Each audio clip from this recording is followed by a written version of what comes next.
exactly. If you want something, it means you don't have it.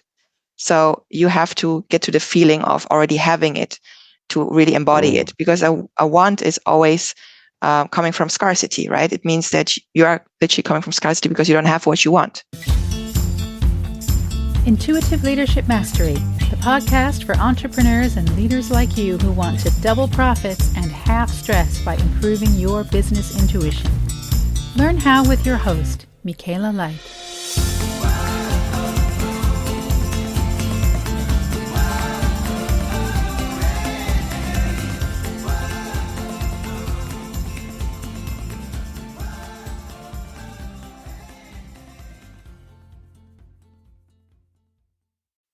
Welcome back to the show.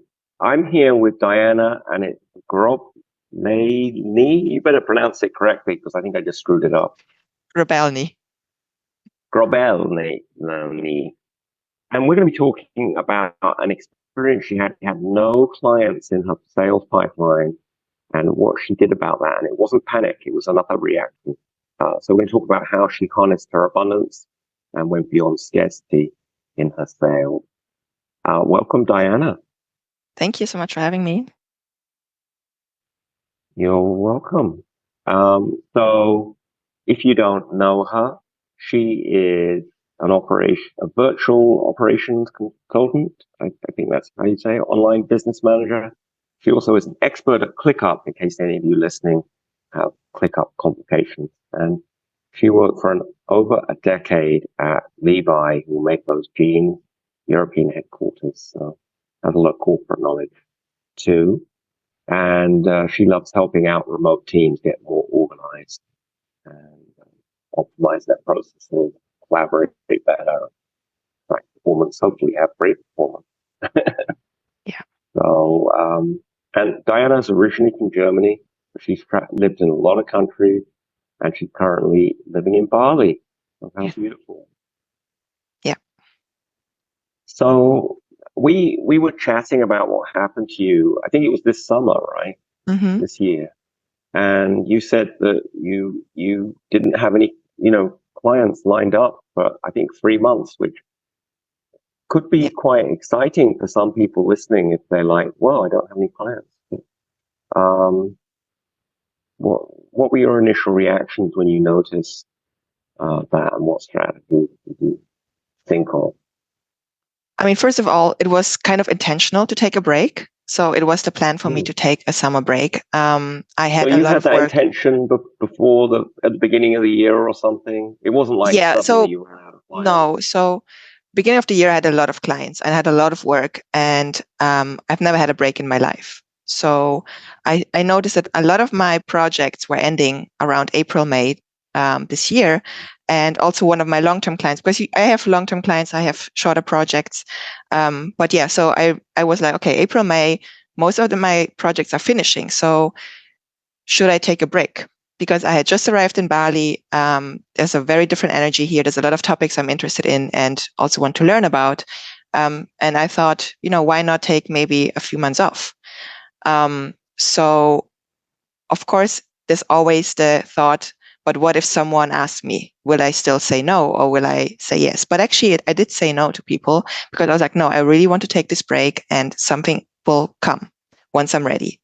The plan was to go back to work in September. But what made me a bit nervous was because usually, my clients contact me. Like I don't really have any marketing strategy.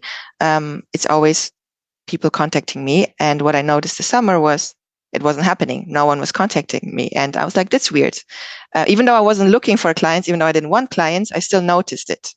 And also I saw that I was talking to my friends who are also, consultants and freelancers, and they were struggling with finding clients this summer. So I was like, maybe something is happening. Maybe it's just summer. Maybe it's something else. Right.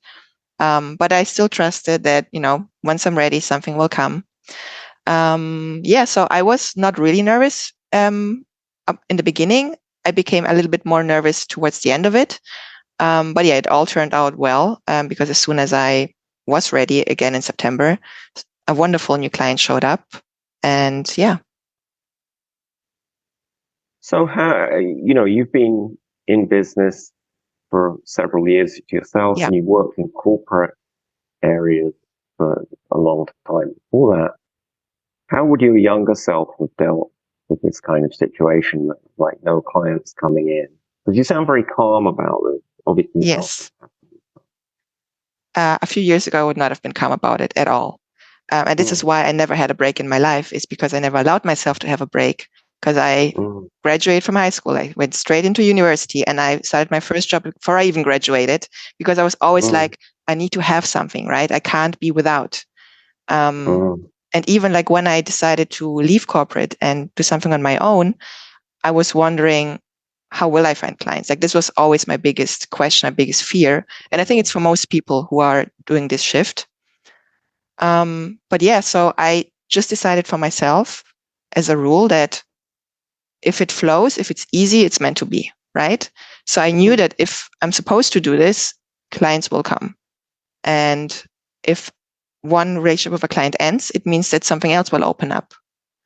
So I need to make space for something better. And this is exactly what happened, because even beginning of the year, my plans for this year were very different in terms of what kind of projects I want to work on.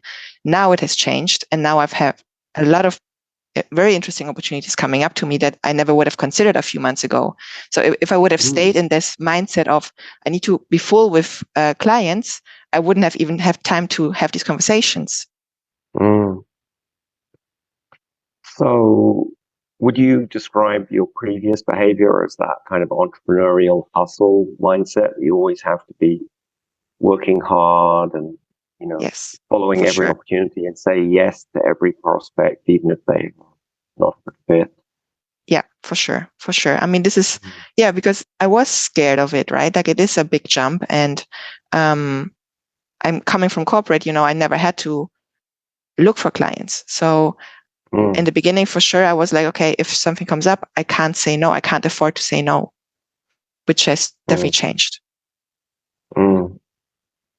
So that's quite a shift. And I'm sure some people listening would love to learn a little bit more about, what were the key turning points in your journey that helped you get this new place of having clients just flow, and you accepting when they're not coming, or, if an existing client, you and they part ways, you can just accept that instead of, going into that scarcity mindset. Well, there was a lot of inner work, of course, that happened. And coming from corporate and my life in Belgium back then, to making this jump, a lot of things had to happen, a lot of key shifts, as you say. And I think one of the main ones was meeting the right people, or like getting aligned with the right people. Because when you're in corporate, these things don't happen. Like, right? No one lives in Bali. No one, writes books. Like this is just not happening. Like this was not my reality at all. And now I have, friends in my 30s who are financially retired. So I think like once I opened up myself to maybe there's something else, and I saw that other people are able to do it, so why can't I? And I saw that, it's happening to people who are just as capable as me. And so I just trusted that I have the skills as well, and that I have what it takes. And I always say, I just need 2 or 3 people in the whole world who want to work with me. And, doesn't sound that crazy anymore. Doesn't sound that impossible. Yes, there's 8-point-something billion people on the planet. Exactly. So 2 or 3, not so big. Exactly. Yeah. And also I'm always like, the worst thing that can happen is that I just go back to my old life. Like this is the worst case scenario, right? And just trusting that whatever I'm doing right now, it's a learning and it's pushing me into a new direction. And yeah, I mean, I hope I never have to go back, but this is really that would be the worst case scenario. Just staying. It would have been just staying where I was. Yeah, I'm sure that's a safety net. And, you could always go back to a job, whether it was your old company you work for or a new one. And all the things you've done with your own business, I'm sure would only add value to whatever work you did. Yeah. That's the way to think about it. Now, you mentioned you did some inner growth or inner work. Can you tell us a bit more about what you did and how it helped you? Well, it started probably during COVID when I took a meditation course online and started, just the whole spiritual world I was always interested in it. I was always into astrology, but I didn't know much about this part of life. And once I got into it, and it was during COVID actually, it just opened up a whole new world, like learning about, I think one of the books that made the biggest impact on me was The Big Leap by Gay Hendricks, I believe, which it's talking about upper limits, limiting beliefs, self-sabotaging. And I really saw myself in that. And I realized, like, where am I self-sabotaging? Where do I think, like, this is not even a possibility for me? And I started writing it down. And and also like looking for examples where, okay, this is a limiting belief because I actually see that it's possible for other people, right? So yeah, it started there, and I've done a lot of work. And this is also why I wanted to take this break this year, is because I wanted to dive deeper into the spiritual, and I learned how to read tarot cards. I learned more about astrology. I did a lot of breath work, and yeah, just getting deeper into these topics as well, because it is very important for me on a personal and on a business level. Help us understand more why it's important to you personally to delve into spiritual things for your business. Because it just shows you that. So every morning I pull my tarot cards, right? And it's just like, what is the message for the day? And sometimes, I go deeper. Sometimes it's like, okay, what is going to happen this week in different areas of my life, business, relationship, friendships. And even if I see, okay, there might be a challenge coming up in my business, I can ask, okay, well, what is blocking me, right? And it just makes me think about and reflect on what is going on internally right now that is maybe blocking me in. Is it a limiting belief? Is it a fear that I have? Is it some doubts that I'm dealing with, or maybe some external? So it just makes me reflect more on what is going on, and not just being reactive, but actually proactive. Well, that sounds inspiring. How do you think tarot cards work? Do you have any idea? Well, I do think it's messages from the universe, and the cards are like, they just give you the message. And I mean, you can believe in it or not. I've done a lot of readings with people who don't believe in it, but it somehow still resonated with them. And even if it's not true, right? It still makes you think about it. And I personally believe that there is a higher power. I do believe in spirit guides and all of that. But even if you don't believe in it, just pulling a card every morning and reading the meaning of it, yeah, it's like a prompt, right? Like it can be a journal prompt as well. And it makes you just reflect on different areas of your life. Same with astrology. I look at what phase is the moon in, what is going on currently in the stars. And it helps me just reflect about different areas of my life where maybe I would not be looking at. So tarot or astrology or other intuitive spiritual tools help you get more insights into your life and business. Yeah. And then you can be proactive. Yeah. It's always a good thing, I think, business. Exactly. Being either reactive or doing nothing. Yeah. Frozen. And I am a planner, right? Like, and people are always even surprised that I am into all of the spiritual things, because I am very analytical, I'm very operations, I'm very processes. But yeah, I think I've found a good balance between those two. And yes, I am a planner, and yes, I always have a backup plan. So even, when I took this 3 months break, I knew exactly I'm able financially to do this now. And and I also had a backup plan of what I can do if I don't find a client, right? Then I would have to maybe put more into marketing and sales. So, yeah. It sounds to me that your marketing method right now is some form of spiritual attraction of ideal clients. Would that be right? Or it definitely is. Yes. But it's not just, I'm not just sitting in my room and meditating and hoping someone comes up. I would call it inspired actions. And it's like following the signs, right? So I am going to events. I am talking to people. I am and different networks and communities where I'm Mhm. still, even though I'm not looking for clients, I'm still having conversations. And so this is why this is why I'm saying, like, I'm not just sitting in my room and hoping that someone will knock at my door, but I'm actually going out there and doing things that feel aligned. Do you think that attraction is hoping? Attraction is not hoping, but it's maybe being clear on what you want, and it's goal setting. So attraction is about understanding what you're looking for, and that way you are also projecting, what you're looking for. So yeah, I think that's what it is for me. So you get clear about how many clients you want, what kind of clients they will be, maybe what kind of work you want to do with them. Yeah. And clarity on when you want them to come. That's the goal. Yeah. And then what are you doing? Some spiritual practice to help bring that in, or write it down? Meditation, journaling, intention setting. So this is where I work with the moon, right? So at full moon and new moon is where I'm setting my intentions and becoming very clear. And it's actually funny. So like recently I was reading from my journal from a few years ago, and it was like a entry where I was like saying, like, I wake up every morning, I look at the ocean and describing my day. I'm like, oh, where was I at that time? And then I realized I was still in corporate in Belgium setting intentions. Oh, wow. And I was literally like, this is exactly what happened just a year later. Oh, wow. And yeah. That's so cool. And this is when I'm like, okay, wow, this is actually works. Because exactly what I wrote down happened.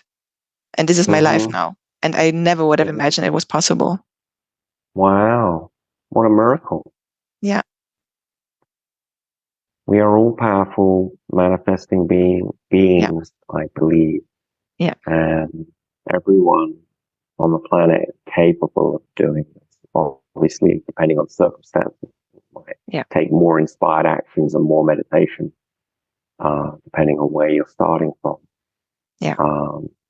So now, when you said you meditate on your goals, what does that mean? You've got like some meditation music, or you're visualizing, or you're chanting the affirmation over and over? Or what's it look like for you? So some people listening may have no clue what meditating on goals even means. I've been meditating for many years, but I would say I have like one practice that I stick to. I alternate between a lot of guided meditation, because I think that's really helpful for beginners. It's doing guided meditations, and like Joe Dispenza is quite popular, I think, where you visualize a goal and then you really get into it. And so meditating is for me can be guided, where I'm just letting the messages come to me. But sometimes it is about, okay, I'm really putting an intention and I'm very focused on it. So this is also where I'm very intuitive. Like I follow every day when I wake up. I have a routine, but I'm also very flexible in it. So I just do what feels right. Sometimes it's meditating, sometimes it's dancing, right? Sometimes it's going to the beach and journaling. So it can be, I just follow my gut feeling, which is also quite new, because when I was in corporate, I was definitely following my head more than my gut. Oh, yeah. Well, we will talk a bit more about that later. I'll put a link into Joe Dispenza. He's, I guess, how the brain works and meditation kind of guy. I first saw him in the movie What the Bleep Do We Know? I don't know if you saw that or you came across him other ways. And that was about 18 years ago. I think he got famous from that. And now he gives work. I don't know, have you been to any of his workshops? I have not. No, not yet. I have other entrepreneur friends who've been to some of his events.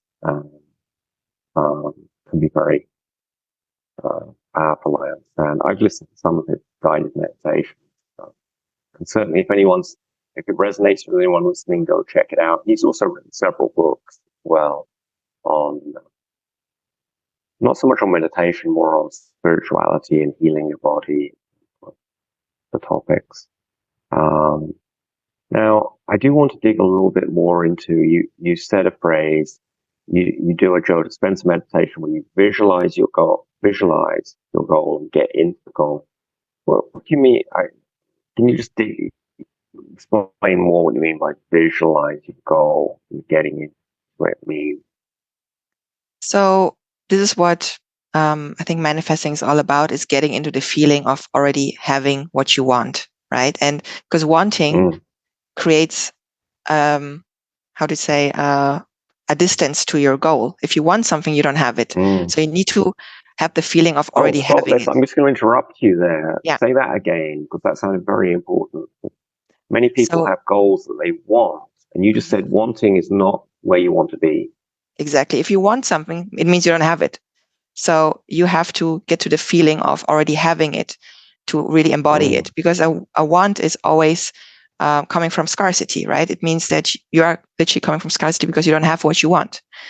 So meditation and I believe like Joe Dispenza is really good in putting you into that state, is you already feel what it is, how it is to have it. And I think this is also in general very important, because we often put goals like, as entrepreneurs, we have to make 6 figures, 7 figures, but it's just a number. But what does it actually mean to have this number, right? Like, what is the feeling that you actually want? And is it want to be like, what is it that you are actually want to feel? Like, is it just the money in your bank? Because that's not going to make you happy. And we all know like money alone doesn't make you happy. Is it the freedom that comes with it? Is it the lifestyle that comes with it? So when you visualize what it means to have it, you're putting yourself into the state of already having it. And what would your day look like? And maybe, maybe it's not even, maybe you don't even need the money that you think you need to get there. Maybe it can be reached in another way.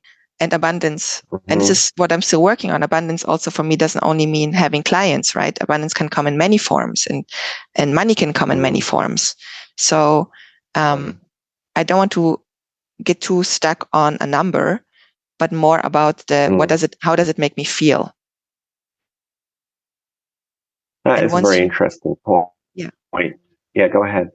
And once you are in this feeling and you are in this state, you come out of the meditation, and this is what I mean by inspired action. Suddenly you see things differently. Suddenly you're, this could get me there, right? And this is also what I do in my, when in my journaling. It's like, what are the things that I can do every day to make me feel how I want to feel in the future? What does make me feel abundant, right? Maybe it is not setting an alarm in the morning, or what is it exactly that makes me, that I can do every day to get me to where I want? That is so beautiful and wonderful, Diana. You're obviously very good at meditating now, having done it for many years. And I encourage everyone listening to try out different kinds of meditation. Sometimes we have an idea that meditation has to be done a certain way. You have to be on a mountainside, wearing a loincloth or something, like one of those yogis. You have to be able to keep your mind totally focused on whatever it is, the mantra or whatever. But, you said you use guided meditation, visualization, dance, various other ones. So, if anyone's allergic to the word meditation, it just means strengthening your ability to focus on something, whatever that might be. It might be staring into a candle flame. That's another kind of meditation. I went to a singing meditation workshop where we were chanting mantras over and over again. So there are many different kinds. It's not all, have your mind silent. It's supposed to be empty. It's one kind of meditation. And then people try and do that, and their monkey mind keeps chattering. Yeah. They think they're failing, so they give up. So,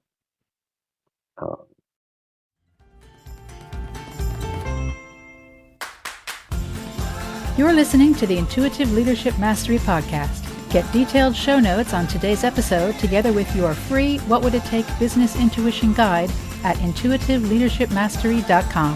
And now, back to today's show. Now, you mentioned that money and abundance are not the same thing. Quite a deep idea. How can you give some examples of how you could be abundant without having, whatever those numbers are of money? Explain that a bit more to people listening. I think my life in Bali is a perfect example for that.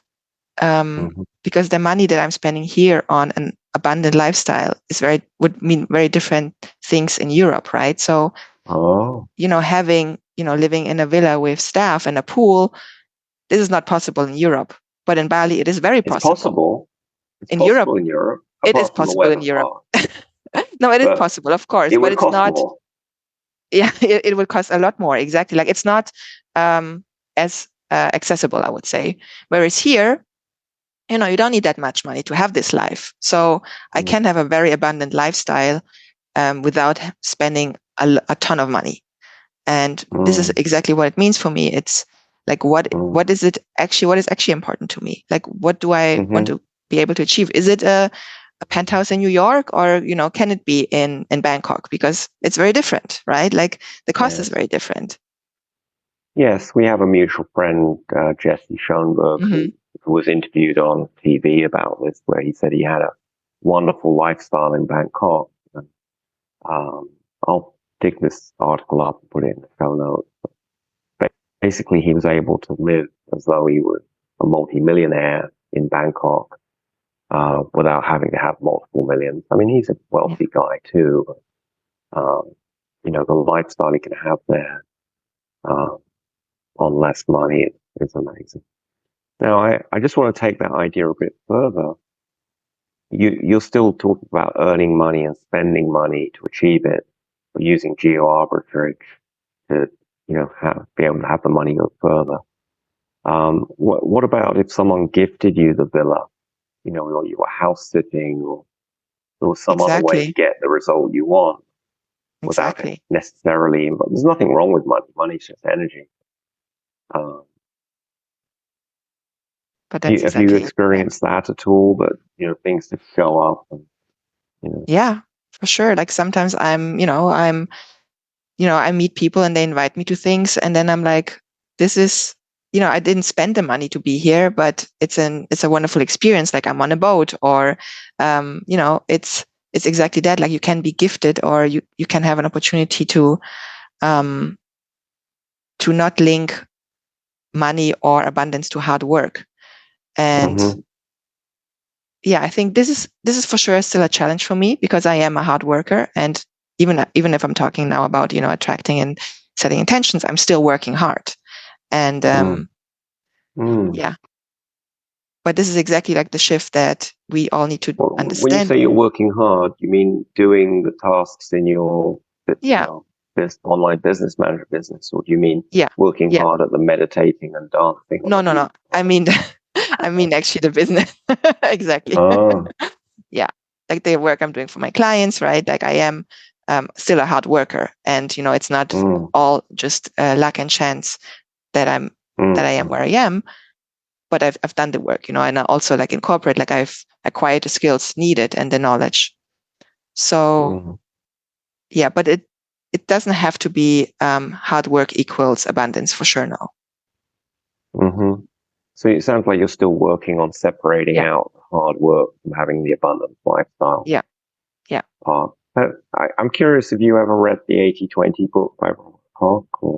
No. But the idea of 80-20. Yeah. You focus on the 20% of things, activities you have, use 80% of the results, whether that's sales, results for clients, health, or whatever. Exactly. Or even in relationship, what interactions do you have with your partner that use 80% of the love in the relationship? It's widely applicable. But the reason I bring him up is that he wrote in one of his books, and he's written about 16 books. But But one of them, he talks about his lifestyle where he's living in Portugal, and I think he's originally from the United States, I forget. And, he goes for a walk. He has a very open schedule. He still works and does things, but he focuses on the small number of things that produce the most result, and keeps freedom in his schedule so that if an opportunity comes up to go meet with someone in another country, or get on a call or whatever it is, he can choose. If he wants to, he can do that. It's kind of interesting. This is also for me, like when it comes to marketing, because it was always a struggle for me. And when I first started, I thought I would have to, be on social media, and I was not comfortable with that at all. And then I was working with a business coach, and he was telling me, well, if it doesn't feel aligned to you, don't do it. Do what feels aligned. And for me, this is networking. It's about going to events and actually having fun and just talking to people, and not being in the sales mindset at all. Because for me, even a sales call, it's not about, selling something. It's about finding out if we can help each other and if we are a good fit. That's a good reframe. Enjoy the activity. Yeah. It's, and you don't have to do it. As an entrepreneur, you usually can, a lot of things in businesses we can choose. Yeah. Are we going to do this? Or are we going to delegate it to some member of staff we have, or are we going to hire someone else, or are we just going to change our business model so we don't even have to do that kind of activity at all? So there's a lot of freedom in it. And so if anyone listening has any of the tasks you're doing in your week, like, I have to do this, I should do this, maybe it's time to reflect or to review tarot cards, perhaps, to get some inspiration. So you've been doing this, aligning yourself with the flow. What benefits have you seen since you've started doing this? Well, it feels right. Like I wake up and I'm actually excited about what I'm doing, because I know it's what I'm supposed to do. Right. And I'm not taking opportunities that don't feel aligned. And that means that I'm working with people that I enjoy. I'm doing work that I enjoy. It's also very different for me now, because again, coming from corporate, where, you can't wait for the weekend and you can't wait to just close your laptop and not think about work. But when it's your own business, it's actually fun to think about work. And again, like just doing the shift, like if you're in the right flow, and it's just fun, and of course you're better at it, and of course you're putting much better work in it as well. And so this avoids burnout, which I know a lot of entrepreneurs get. And that burnout could look like many different things. It could look like someone, you kind of don't really want to do the work. It could look like depression. It could look like getting sick a lot. It also shows up with, a fair number of entrepreneurs I do are either talking about selling their business, or they're just not satisfied with their business. Yeah. That's fair. I'd say at least 50% of the entrepreneurs I know are, they're either talking about selling, or they're complaining about their business. Yeah. So do you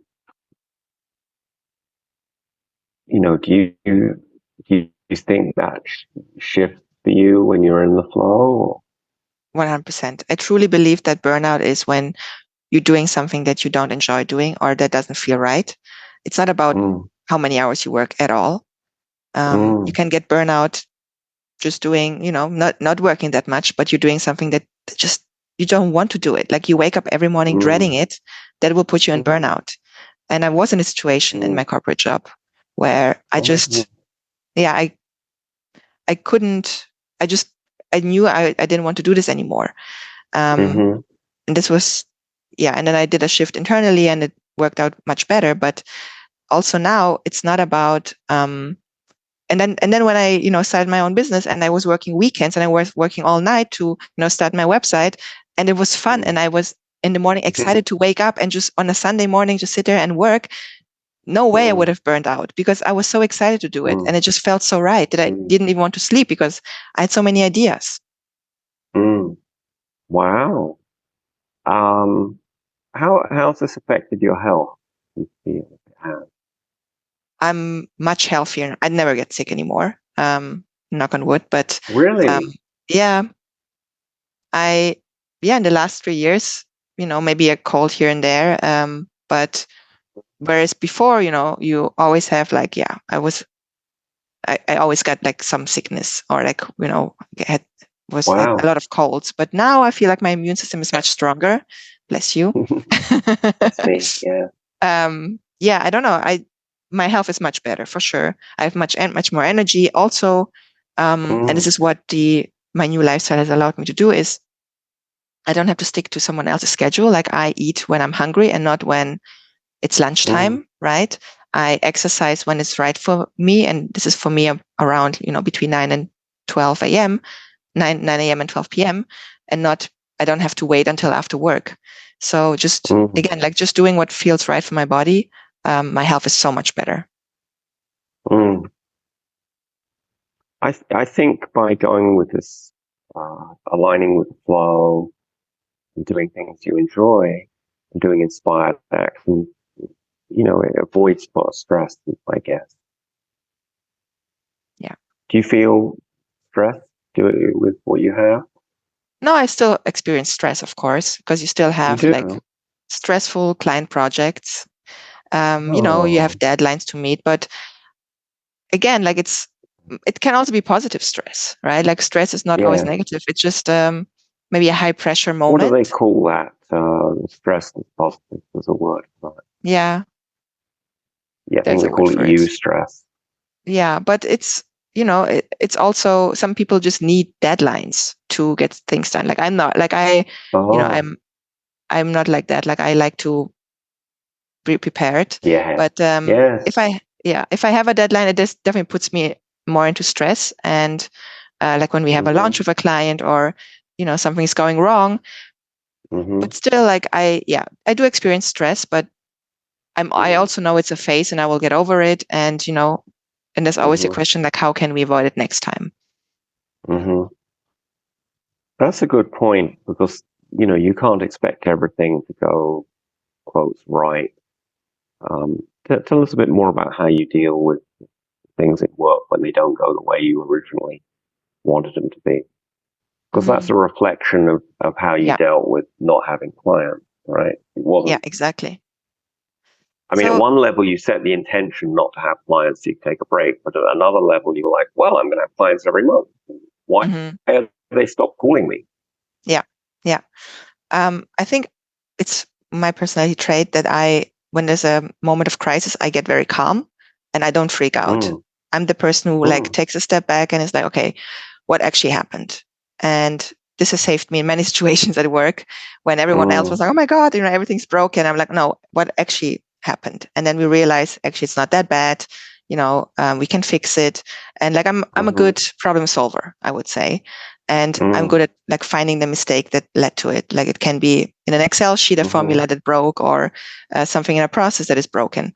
So what I do is like, I literally just take a step back and be like, okay, it's not the end of the world. We can save it. We just need to first assess what is the actual situation, what happened, how can we fix it right now, what is the workaround right now, and then also I'm immediately thinking about what should have happened, what can we do next time to avoid it. And this can be, and then if it is the case of a launch, for instance, I will put it into the SOP as soon as I remember it, so that next time, when we review the SOP from the last launch, I see, okay, this is what happened last time, and this is what we need to do this time to avoid it. So for people, just in case there's anyone listening who doesn't know what an SOP is, it's a standard operating procedure. It's like you document how the task is supposed to do, and I'm sure you do those for clients all the time, or help them get the staff to do them. So a great tool for reducing craziness in the business. Yeah. Now, you mentioned, you have these meditation habits. Are there any other daily practices that you think help keep you aligned with flow? So I realized my morning routine is very important to me. And also because, before coming to Bali, I was traveling for 3 years and I was changing location I was still slow, like every 2 to 4 months, but I was changing locations. And every location is very different. It's a new environment. It's new people. It's new gyms or, yoga places. And I realized like what keeps me stable or grounded, it's my morning routine. And having and even my morning routine, I can still adjust it to depending on, when the gym class starts, for instance. But I know like what I need to do. I know I need a long morning before I can start work. And even in corporate, like I was waking up very early because I need the time to wake up and to have this time for myself in the morning. I don't like to rush into work immediately. So yeah, this is for me, right? But I need to have the time where I just sit with my coffee and literally think about nothing. I like to have the time to journal, to set my intentions for the day, meditation, and then exercise. And yeah, so then I open my laptop, right? So it's never, I don't like immediately waking up and checking my Slack or what is going on.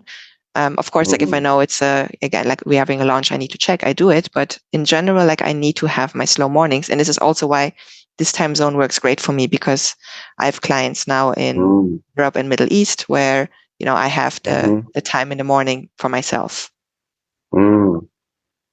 So you use the time zone to your benefit. So you have this,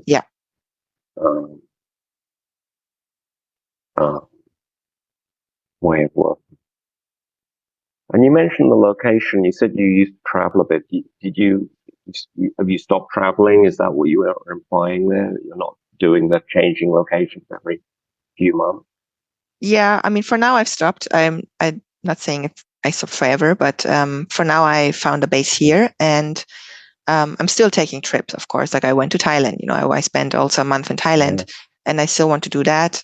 But I have a home base now, so that has changed. That I have a place where I can put my stuff and where I have a routine. What other habits do you have that you think help you stay aligned with the flow? So for sure, like just the regular reflections, which are the new moon and full moon settings. But what else? I mean, I do, when I need it, I feel like, when I feel like, okay, something is stuck, something is not flowing, I'll do breath work, right? Like this is a very powerful tool for me where I always have huge insights.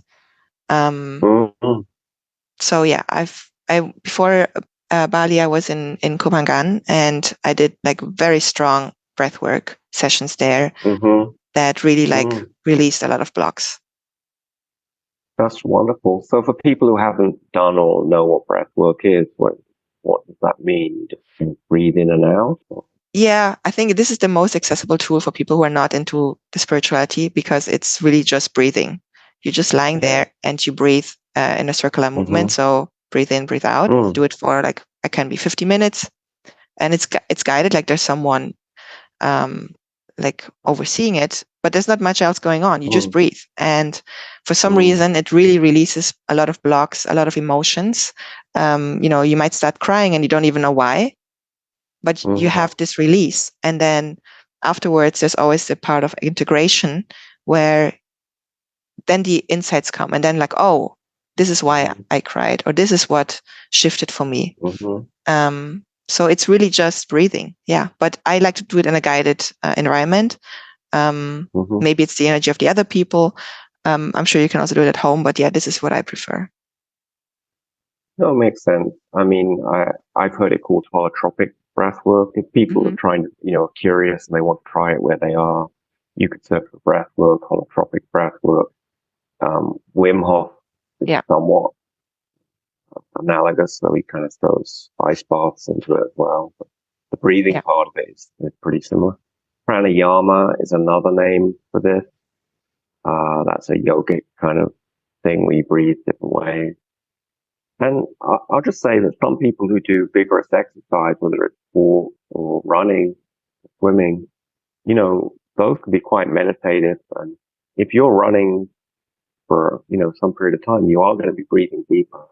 Often people do find that helps them recruit through problems, or even walking. Find regular walk for whatever reason. Now, you seem quite keen on all this spiritual stuff and using intuition in your business, which is great. I love to meet other people who are open about this. How would you say this has shifted your entrepreneurial journey? Because you didn't start, when you started your business, you weren't this way. Well, it's everything I said. It's just the way I interact with potential clients, with current clients, with business opportunities is very different. And also the scarcity abundance mindset. So for instance, I would say like I'm quite generous with my knowledge and my time in general, because even with people who are technically competitors, I very openly share my behind the scenes. I share my processes because I believe that, first of all, there's more than enough clients for everyone. Second of all, I don't want to even work with everyone, right? So I feel like the more I share, the more opportunities come back to me, because I'm just, again, establishing connections, and then maybe they will introduce me to someone, and maybe they're like, okay, Diana's good at that, so I'll introduce you to her. And this happens all the time. So making the shift to abundance mindset in a business setting means for me that I'm sharing my knowledge with other people, or like with someone who just started out and needs advice. Like I'm happy to help always, and to have a chat with anyone, just to see, where this can lead. And maybe it will lead nowhere with this particular person, but maybe it will lead to something else. No, that's a good thing. Would you say you are an advocate for using business intuition? Yes, for sure. Yeah. What makes you want to do that? Well, it's just a better way to live, I would say. Like, you're not forcing anything. It's not this mentality of, well, now I will work hard now and do something I hate, because then maybe in 5 years, I will finally have the life I want. No, I want to live good. I want to live well every single day. I'm done with this waiting for the weekend, waiting for a vacation, right? Like, I want every day to be enjoyable. And also, this is also one of the reasons why I never took a break before. It was since I started working with my clients, I didn't feel like I needed a break, because I actually enjoyed my work. And so this is important for me. Is like, I want every day to be as good as it can be, and I'm not waiting for something else. Yeah, I'd add on. I totally agree, and I'd add on. Some people in corporate jobs are waiting for retirement. Exactly. They hate their job, but they'll grind through it until they get their retirement. Yeah. And it's quite soul destroying. Yeah. And then, somewhat sadly, quite often people who live that way, a year or two after they retire, they lose the will to live and die. So yeah. And also, you don't have the same energy that you would have had 30 years before. Exactly. Yeah. So, the phrase that came to me is, you're living heaven on earth by doing this way of living. Yeah. And perhaps that's what, some religious texts are referring to when they're talking about, heaven is within all of us, as is hell. So, by living this way, you can create your own heaven in your reality, in your life. And in the previous way of living, it might have been creating a personal hell, or possibly for those around you too, if you've had a bad day. Yeah. So it is interesting.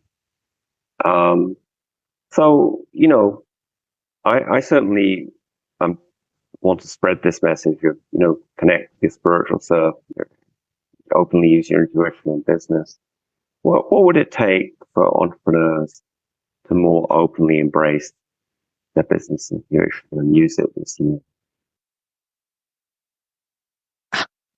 I wouldn't say it's that difficult. It's just learning how to trust your gut, right? Like it's really just, you always know the right decision. You're just looking for a logical reason. But what if you just do what feels right in that moment? And then this is how you learn to trust your gut, because you will see that it always leads you to the right answer.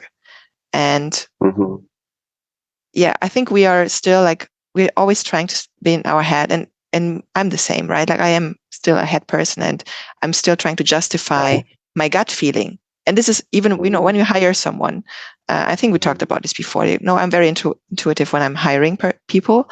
I already know if it's a right fit from the beginning, but then I'm trying to find a logical reason. And there usually is. But the first feeling is my gut feeling. And I don't want to ever go against it anymore. So I think just follow your gut, and even if maybe it doesn't make sense in that moment, will show you that it's the right way. Yeah, I wrote a whole chapter in my book on intuitive leadership mastery about how to do this. So it's always interesting to hear what other people have to say on it. Is there anything else I was supposed to, I could have asked you that I didn't, you wished I'd asked you? Not really. I think we've covered quite a lot. We have, yeah. So if people want to find you online, how can they best do that? So I have a website. It's my name, dianagrobelny.com, and it's DianaGrobelny.com. It's the same handle on Instagram, so Diana Grobelny, or on LinkedIn. You can also find me. And yeah, as I say, I'm always open to have a chat and just to see, where we can help each other, or, So yeah, this is how they can reach me. Fabulous. Well, I'll put all those links in the show notes. So you can find them at leadershipmastery.com. And I really appreciate you coming on the podcast. Thank you so much.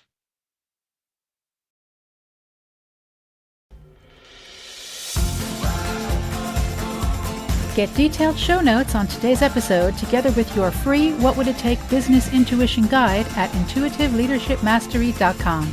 Create a fabulous and profitable day. What would it take?